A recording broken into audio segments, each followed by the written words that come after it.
కొన్ని ప్రత్యేకమైన పరిస్థితులు ఉన్నాయి దేశంలో. విపరీతమైన యుద్ధ వాతావరణం నెలకొని ఉంది. మన 40 మంది సెంట్రల్ ఫోర్సెస్ చనిపోవడం, కశ్మీర్లో యుద్ధ వాతావరణానికి దారితీసిన పరిస్థితులు, ఉగ్రవాదం విచ్చలవిడిగా ఉన్న పరిస్థితులు, ఇవన్నీ వీటి నేపథ్యంలో మనం పాకిస్తాన్లోని మన స్క్వాడ్రన్ లీడర్ అభినందన్ ఈ ఆపరేషన్స్లో, వార్ ఆపరేషన్స్లో అక్కడ పడిపోవడం, వారి పాకిస్తాన్ దేశానికి బందీగా చిక్కడం, ఇవన్నీ చాలా ఆందోళన కలిగించే విషయాలు.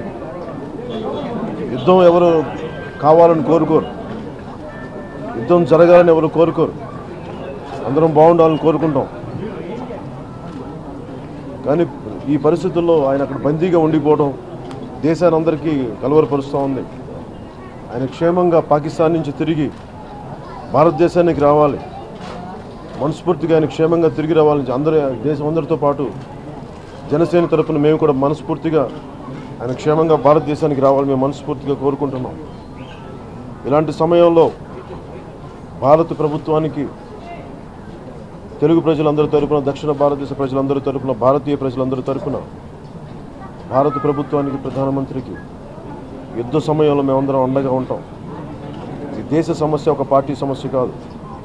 అందుకని జెనీవా కన్వెన్షన్ ప్రకారం ప్రిజనర్ ఆఫ్ వార్గా దొరికినప్పుడు మన సైనికులు వారిని టార్చర్ చేయకుండా క్షేమంగా చూసి, యుద్ధ వాతావరణం అయిపోయిన తర్వాత క్షేమంగా తిరిగి వదిలిపెట్టాల్సిన బాధ్యత పాకిస్తాన్ ప్రభుత్వం మీద కూడా ఉంది. ఎందుకంటే ఇరువైపులా నష్టాలు జరిగే అవకాశాలు ఉంటాయి, చాలా బలమైన నష్టాలు జరిగే అవకాశాలు ఉంటాయి యుద్ధం జరిగినప్పుడు.